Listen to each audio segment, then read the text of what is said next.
I'm really pleased today to welcome our speaker, Dr. Anouar Majid, who is professor and chair of English at the University of New England in Maine. And he's also the author of Unveiling Traditions, Post-Colonial Islam in a Polycentric World. And the title of his lecture today is Piracy, Terrorism, and the Question of Islam. Please help me welcome Anouar Majid.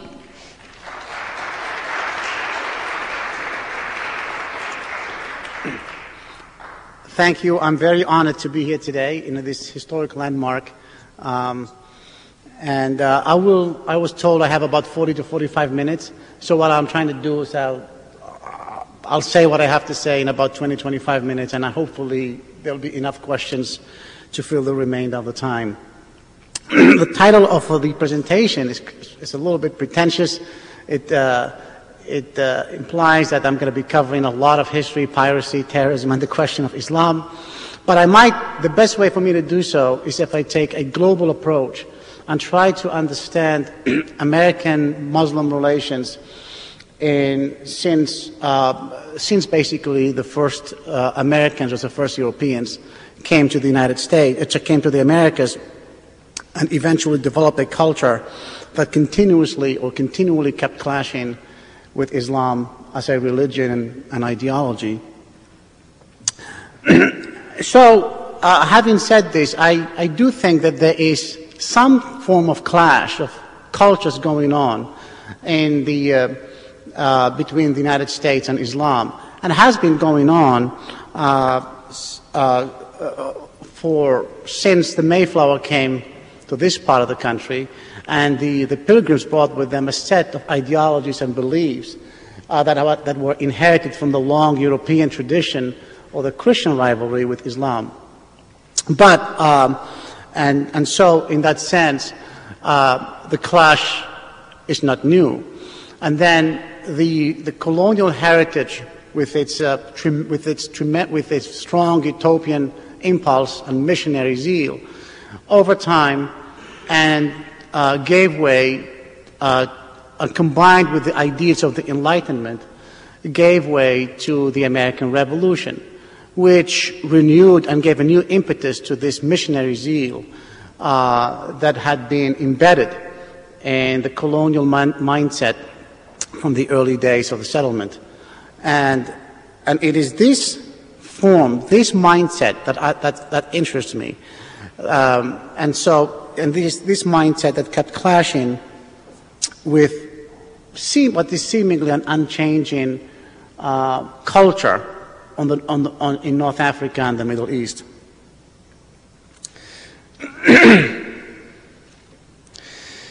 and this clash hasn't really changed since those days. It has taken on different forms and shapes, but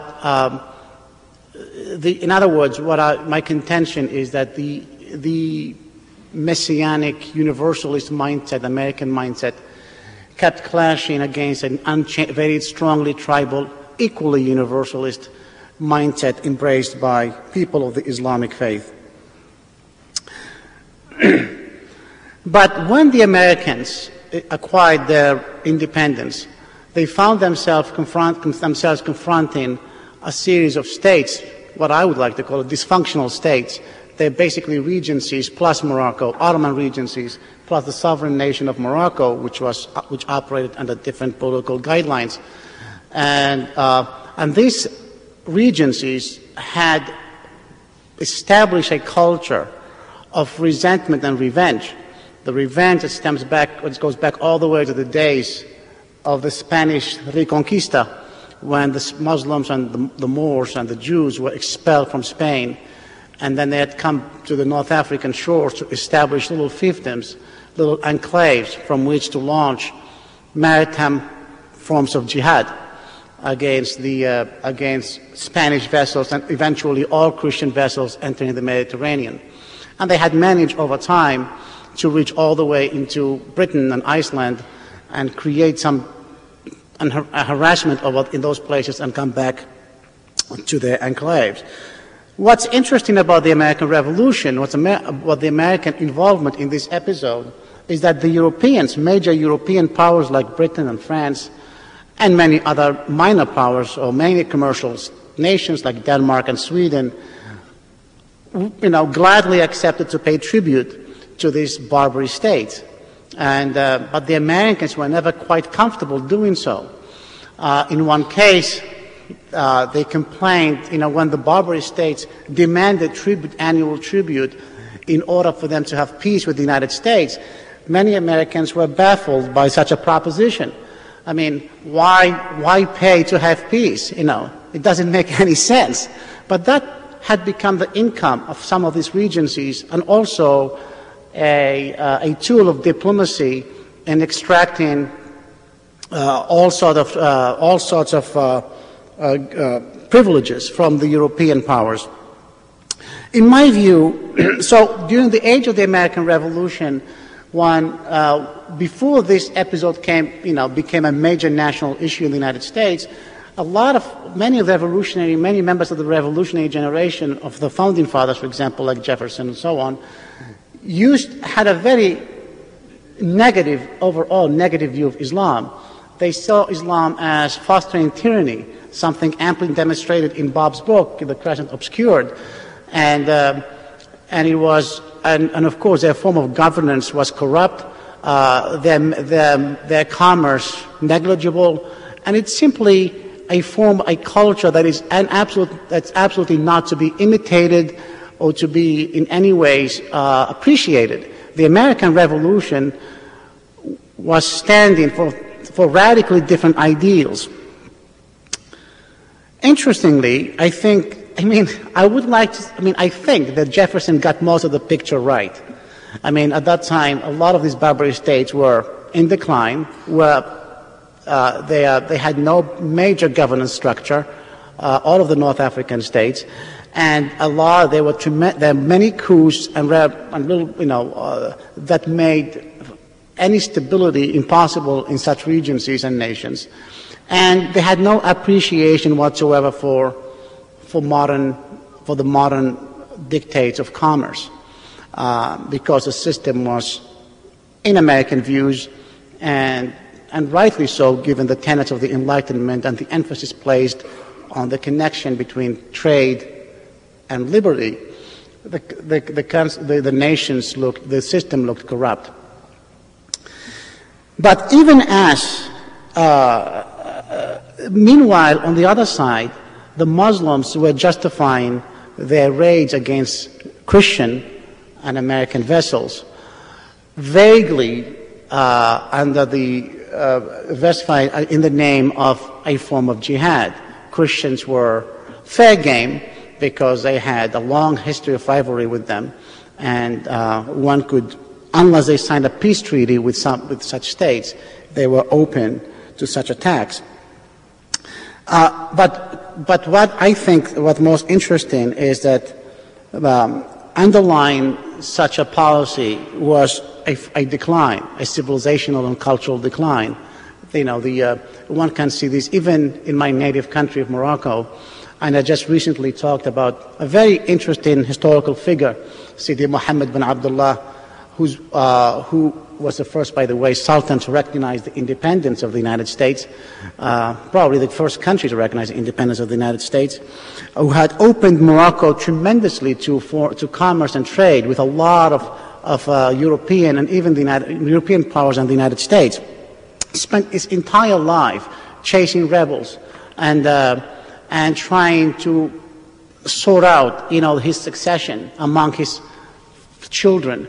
And it was clear, and even though he was highly praised by a Danish consul who published a book on this amazing king in 1791, which recently came out in translation for the first time in French, you could see that there was no structure in place for long-term survival as a nation.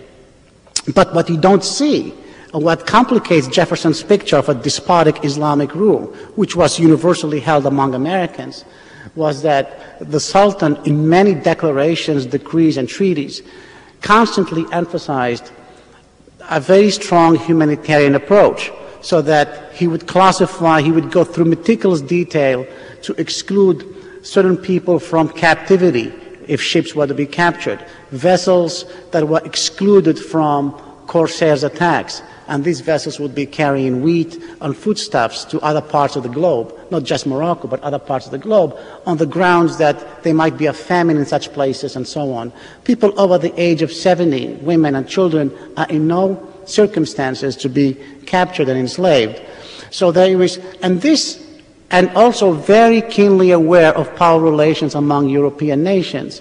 So that when Sweden signs a peace treaty or Denmark signs a peace treaty with Russia, he sort of rebukes them for not doing so with Sweden and so on, so because Russia was a more powerful nation. But also you could see there is an empathy with the Ottoman Empire, which was fighting the Russians over in the Crimean War. And so there is and of course, a complete mistrust of the Algerians, who are Morocco's neighbor and an Ottoman regency, something that hasn't changed much in the last 500 years. So there was a much more, if you read such sources outside of the European American sources, you get a much more nuanced picture of the kind of government that existed in a country, let's say Morocco, not the major Barbary states, which were Algiers, Tripoli, and Tunis. But one also senses that, from this perspective, that the American Revolution had inaugurated a form of government unique in history and very revolutionary, not only in the sense that it had revolutionized, in my view, American life tremendously and had changed the fabric and the texture of American social life, but it also was bound to clash with what appeared as medieval and despotic regimes, not just in Islamic countries, but mostly worldwide. And interestingly enough, even as Jefferson, I just finished reading a book called Jefferson's War, even as Jefferson was absolutely adamant in fighting the Barbary states, and particularly Algiers, which was the biggest offender of all the three major states, or the Barbary states. He also had a vague hope that Algiers might become an agrarian nation and sort of be an example of his republican ideals. So he not only wanted to defeat Algiers, but he dreamed of a better republican, agrarian-based utopia in Algiers. And this kind of dream, this kind of ideal, hasn't entirely disappeared even today. That's why I'm mentioning it, because when you read these episodes in American history and the ways they related to Muslims then, it continues to inform a lot of what at least is being said or being advocated today, which makes me a little bit less cynical than a lot of my colleagues are regarding the motives of politicians. So then what happened then, as the United States rose as a major power and the Muslim nations or peoples were in decline, in a regressing into a form of decline, they began to embrace a form of orthodoxy, religious orthodoxy, and of course to protect themselves against the invasion of these new powers. Not only were they bearing the Christian ideology and the Christian cross, not are they holding the Christian cross, but they were coming with new ideas that were tremendously destabilizing to them, particularly as they found themselves in a weakened state. The Founding Fathers, I'm going to keep talking about some of the ideas that come to me as I'm reflecting on this. The Founding Fathers were also eager, like Jefferson. People like Jefferson, it's hard to call them a straight-out imperialist because they had too many ideals to complicate that picture. But what happened in the course of history as the West, as the United States, but particularly European powers who had espoused a lot of the ideals of liberty and freedom, particularly after the French Revolution, eventually appeared in the same places as unabashed colonialists. and then forfeiting their right, their claim to trying to promoting a culture of human rights and sovereignty and so on. And that added to the already bad effect of illiteracy, a form of decline, a sense of fear and mistrust, and compounded the problem. And then you add to that the mismanagement of government, the lack of economic opportunities. And so what appeared in this part of the world was a complete intellectual crisis. The past, many people kept on holding to the past in the vain attempt to resurrect some aura of glory that would help guide them in the future.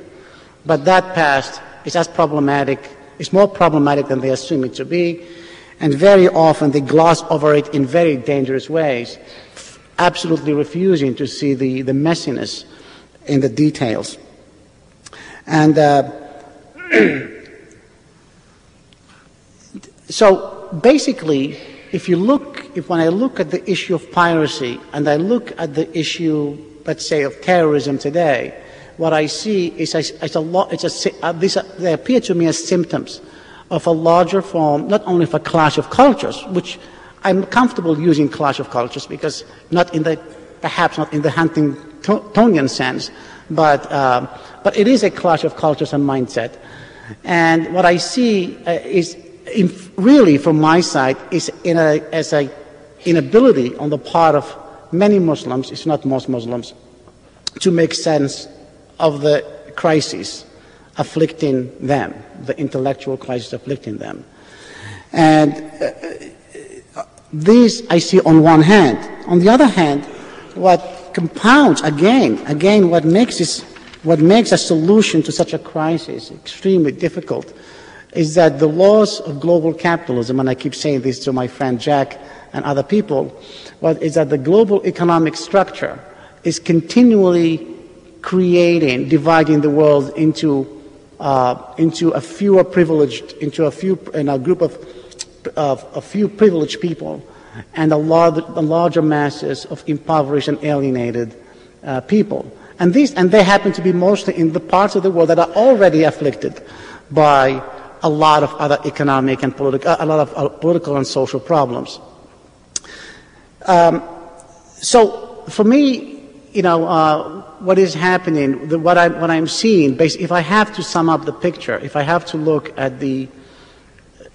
make a connection between the time of piracy and the age of terrorism, and even what's coming beyond, is what I'm seeing is the Muslim world completely paralyzed, except in a few ineffectual pockets here and there, by a dysfunctional ideology. And a dysfunctional, I would even say, approach to faith and religion, on one hand, and yet instead of being encouraging to come out and explore in some relative freedom the ways to get out of this impasse, they keep being pushed further into the dungeons of obscurantism and orthodoxy in an attempt to defend their identity from the encroaching influences coming onto them from other parts of the globe. And what exacerbates this tendency is the imbalance or the uneven effects of capitalism. Global capitalism, euphemistically called globalization, or any other term one might use to describe it. But basically, as a conclusion to this, if one wants to see a good approach, some solution to this problem, one would have to have a multidisciplinary approach to the issue, and not just read what's happening in purely political terms, military terms, economic ones, or cultural ones. It's a very complex picture that requires a complex mindset to understand, to sort out the various components that make up for this basically global tragedy that we're experiencing today. I look at the clock, it's 12:40. Should I stop here and allow for questions? Is that so I'll stop here and allow people to ask questions. Yes. Islam in the 8th and 9th centuries was aggressively evangelical, belief or the sword. We, I think in the West, see that today as the terrorist acts that define Islam most explicitly for us, rather than the 110 million Indonesians who are peaceful. But there was a letter in one of the papers some weeks or months ago by a moderate Muslim speaking for his mosque and his assembly, his associates. And he said, we come here in peace. We want to live in this country. We want to be Muslim. And then he says, even to the point, we want you to understand us, even to the point of our taking over, in other words, a populist revolution. Now, if he's trying to sell Islam, that's the last thing you want to put in the newspaper. You follow me? Yeah, he's for colonialism? No, he's asking to let us make this country a Muslim nation. Yeah. Yes. Okay. Yes.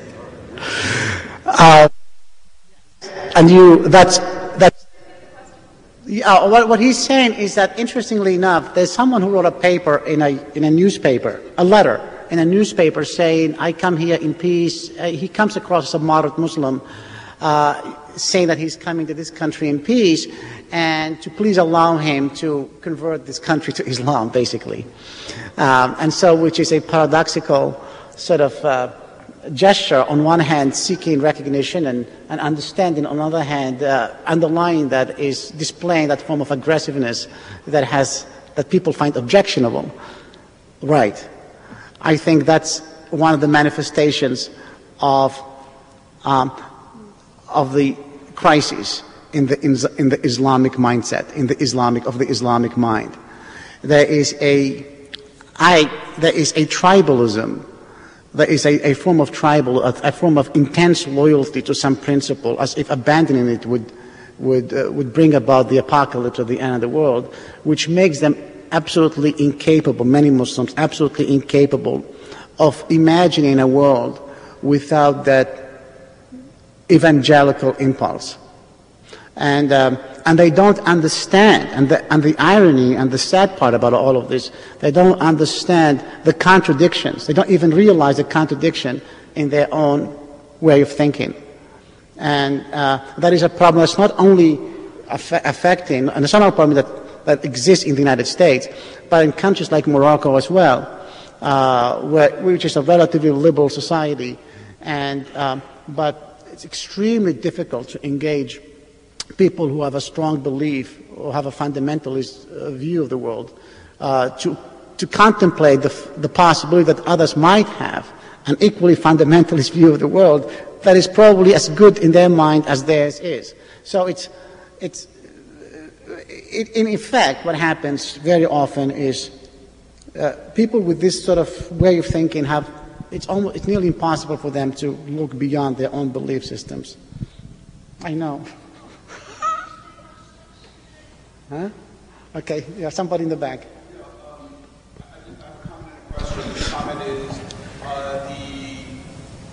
what I think are outdated modes of expression about power politics in the world, such as imperialism, relative to what went on for the last few hundred years when we realized that all the great powers were imperialist. I mean, Islam obviously is a very imperialist power as far as taking over a lot of countries in a very short amount of time, by force often.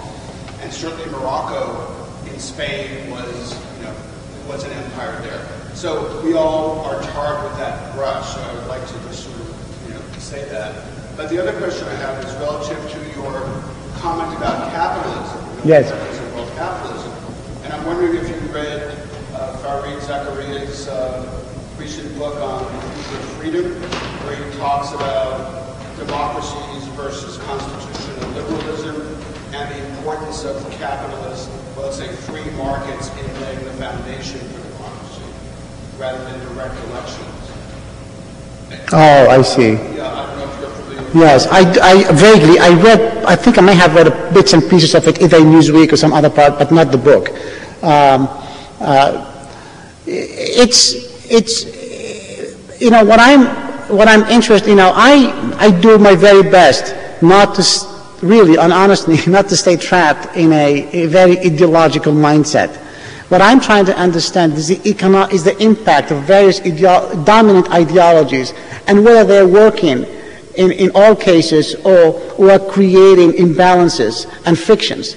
And so he may think that democracy may not be suitable for a lot of nations nowadays. That's a very interesting argument to look at very seriously. In other words, what works for the United States may not work completely for, like, Afghanistan or for some other place. I'd say that the same might apply to economic systems. If, you know, there are many ways to conduct oneself economically, and it may, you know, what may work, for example, what may work in the United States, you know, may not work for Sweden, may work for Sweden, may not work for France, that kind of thing. And so it's good to keep an open mind, or to allow for a diversity of approaches, not just politically, but economically and religiously, because the goal is ultimately to really accept the principle of diversity, not as a smokescreen for imposing our ways of being onto others, but to accept that others may have a different way of relating to each other, but in all spheres of life. So the animating principle, the animating goal of my scholarship and my work and everything I do is basically how to create a formula of diversity in which diversity acquires its real significance, and not simply as it doesn't become just like a cliche term used to advance some political purpose or, you know, that kind of thing. Thanks. Yes? Is there any hope that the Muslims will recognize diversity within Islam? That's a very good question. Yes. You know, Islam is in a profound state of crisis. In my view, the mindset is, I hope I mentioned it sufficiently to say that, to allude to that, or to at least emphasize it. Not very long ago, and it's something, someday I'm going to write something about, I wrote a column for a Moroccan website, very vaguely and very diplomatically making the case for tolerating atheists. I know that it's, as soon as I said that, I got immediate emails, like with long quotes from the Quran and stuff of this nature. All I said was, why is it so difficult for us to accept fellow Moroccans who are atheists, if we presume to be democratic and open-minded and willing to tolerate different ideas? It immediately provoked some sense of alarm. It triggered people who had never written before wrote long emails with quotes from the Quran and making a case and so on, and, you know, insinuating all kinds of things. That is a problem. In other words, it is a fear, a form of cosmic fear that has gripped a lot of people in the Islamic world and made it nearly impossible for them to contemplate stepping out of these boundaries, these intellectual and cultural boundaries. To me, that's probably the most defining problem that a lot of Islamic cultures are experiencing than anything else. It's a total paralysis, so to speak, to contemplate the possibility of being non-Muslim in a literalist sense. Yes? Two-part question. What's the earliest Islamic community in New England? And also, during the period after the Civil War, when there was sort of recruiting done among Germany and Sweden and so forth to colonize the western part of the country. Was anything done among Muslim people? The second question, the western part of which country? The western part of this country. Who wanted to dominate it? The Ottomans? I didn't get. What?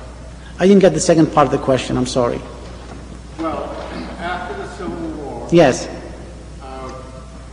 there was a certain amount of recruiting done in Germany and Sweden. Oh, okay. Try to get people to settle the West. Yes. Was any of that done among Muslim people? To answer the first question, I just reviewed a book for a journal about the first early Middle Eastern community to settle in New England. And I had no clue. It was in Worcester, Massachusetts. I don't know whether any people know some of that history. Worcester, Massachusetts was a major magnet to a lot of people from the Middle East. And much of what eventually, at that time, they were called Syrians, and hence Syrian bread and so on. But eventually, after the Second World War, I think they became Arabs when the geography of the Middle East changed after the Second World War. The name changed to apply to them and eventually became Arab Americans. So, to my knowledge, the first community where the people from Middle East settled is Worcester, Massachusetts. It was just after they had been connected to Rhode Island through the canal, and eventually there was a rail system that connected eventually Worcester to Boston, and so it became it turned into a big city with lots of industries, and they settled there. To the second question, I don't know. I don't know whether there's any active recruiting. For one thing, a lot of these countries were under occupation during most of the 20th century, where they're under colonial occupation, European occupation. So I don't know to what extent there was some active recruiting in those countries to come settle the United States. But I know in the earliest part of American history, even going back as early back as the days of Spanish settlement in the New World in Mexico, there were at least 2 Spanish decrees forbidding the shipment of Muslims to the New World because there were a lot of trouble. Spain had a lot of trouble with Muslims, and they preferred not to have Muslims in Mexico and other parts of the world as part of the slave population. But eventually they had to rescind that decree or to change it because they were running out of people, and Muslims were eventually imported into the New World as slaves, many of whom, I should say, came to the United States and lived and had a very interesting history that some scholars are very familiar with. One of them is Bob over there. So it's a very interesting history of Islam in the New World.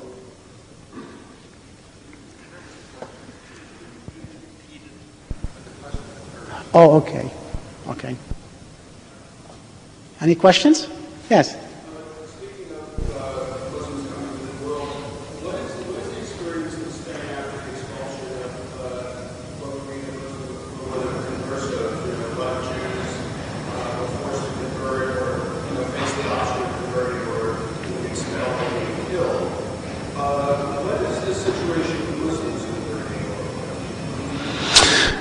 Well, I have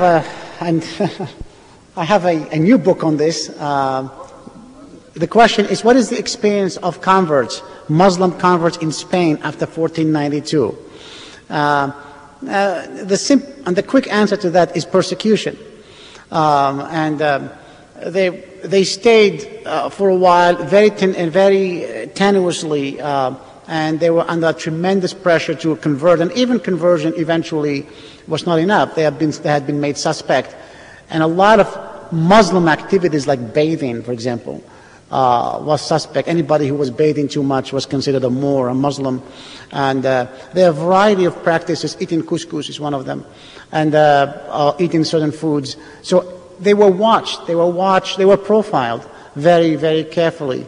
To the point that even converting to Christianity was not enough to make one a bona fide Spaniard. You had to have Spanish blood or Christian blood. It's called the ideology underpinning this approach is called limpieza de sangre, or the purity of blood principle, which the Spanish instituted as a way to weed out those who are not purely Spaniards.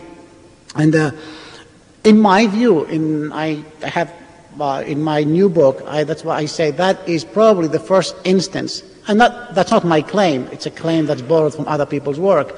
It's probably the first instance of modern racism, when you shift discrimination from theology to blood.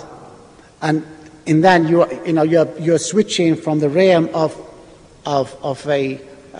from a cognitive process where you can see one's ideology of faith to something that is mythical, like purity of blood. And we know the consequences, and we know the later consequences of such a form of racism in modern history. So the Spaniards, by decreeing the Moors out of Spain and sending them out to North Africa and other places, as they had the Jews before them, may have instituted a new ideology whose shape and form has not entirely disappeared even today. Something like this happened in American history when a lot of 19th century discrimination was based on the grounds of religion. Let's say Catholics were suspect and so on. But in the 20th century, shifted to ideology, like something like, say, communism, when people who had been descendants of the Mayflower Pilgrims were now suddenly suspect because they were embracing ideas that did not ring true to the American experience. So once you enter that realm of suspicion, we are back in some ways to the era of the Inquisition, which is a different place. Yes? Talk about the Muslim population in France that are native Frenchmen. Can I talk about the Muslim population in France?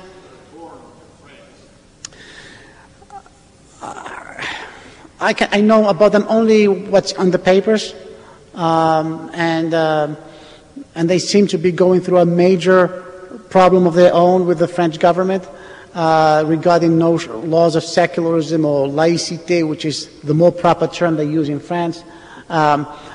In this case, I really haven't formed an opinion. I think there is some wisdom in what the French are doing. But I know this does not sit well in a country like the United States, where diversity is highly valued, where the people's right to their religious expressions is protected. So I don't know which side is better in the long run, but I do feel that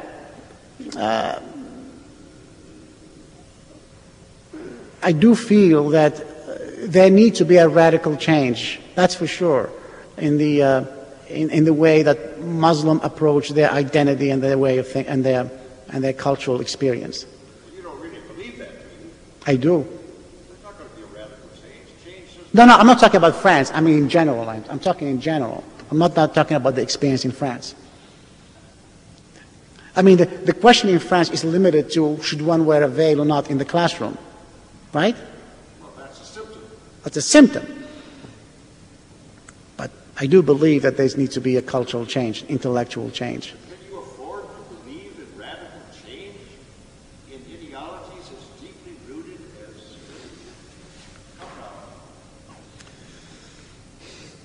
What do the others think? Yes.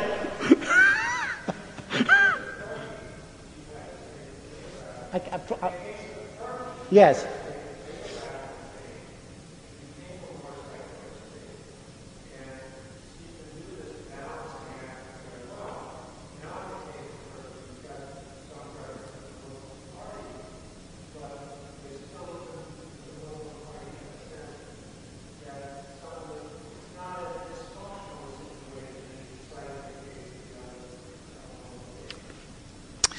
I find the case of Turkey very...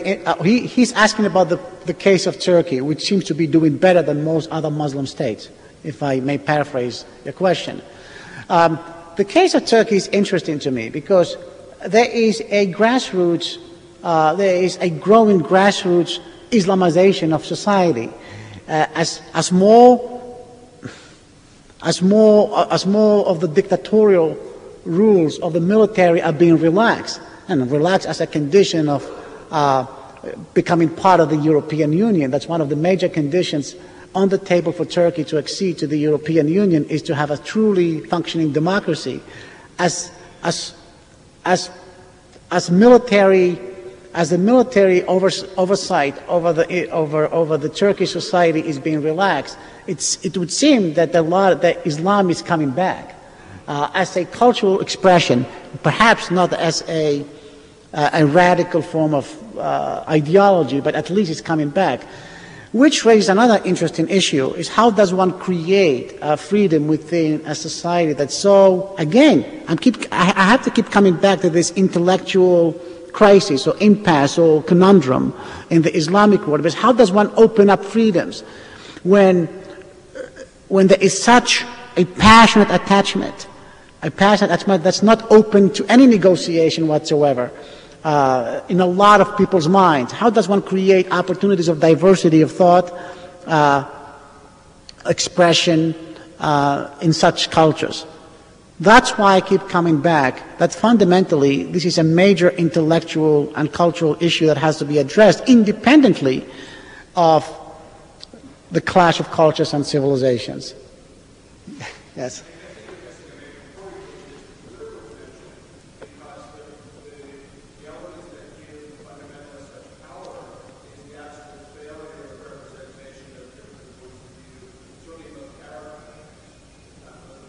Yes.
Well, yes. I mean, you're talking about the impasse in the political system.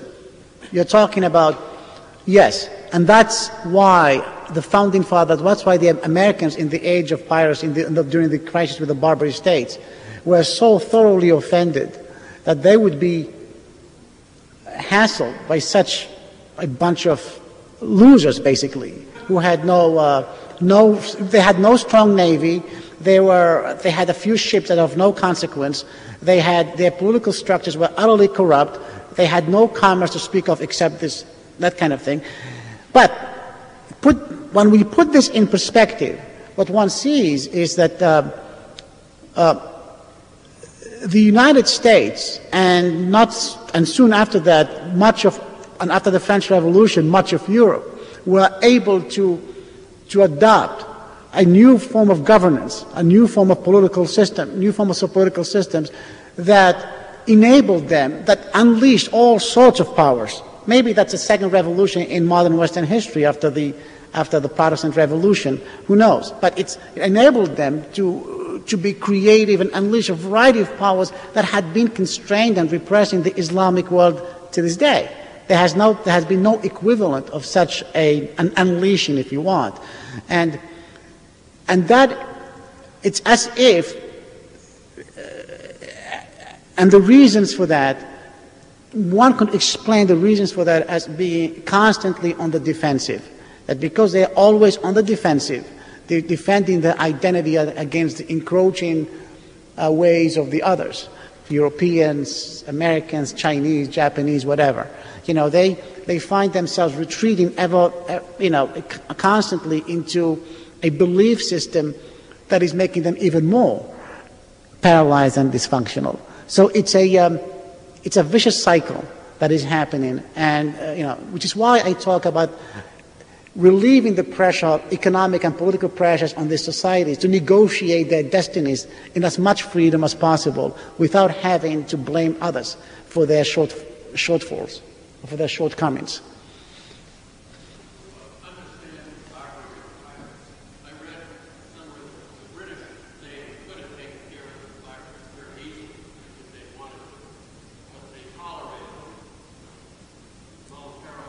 Yes.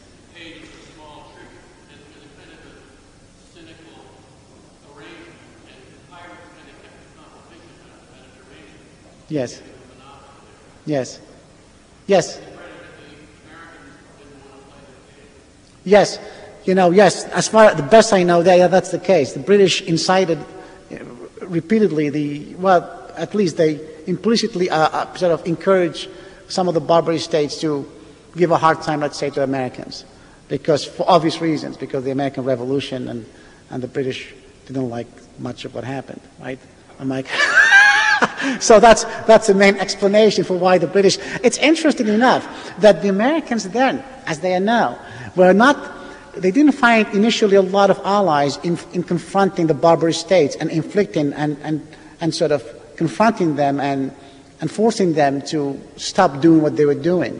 Europe was very much into its game of real politics and that kind of thing, and so Americans were thoroughly Jefferson. They couldn't understand why Europeans would tolerate such extortion from such weak states, and it just was a way, But anyway, the explanation is to me, I've always believed that the American Revolution simply made such accommodation to extortion unacceptable, and so they did something about it, and they triumphed, and they did it for a variety of reasons. First of all, they believed that they were fighting tyranny, that the commerce in the Mediterranean was so crucial and vital to American interests to allow it to be manipulated by what some modern scholars are calling a bunch of terrorists, and then also to train seamen for future wars, sailors,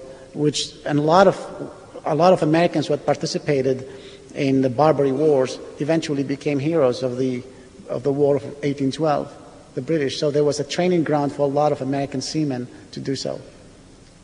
Correct me if I'm mistaken, Bob. Okay. Any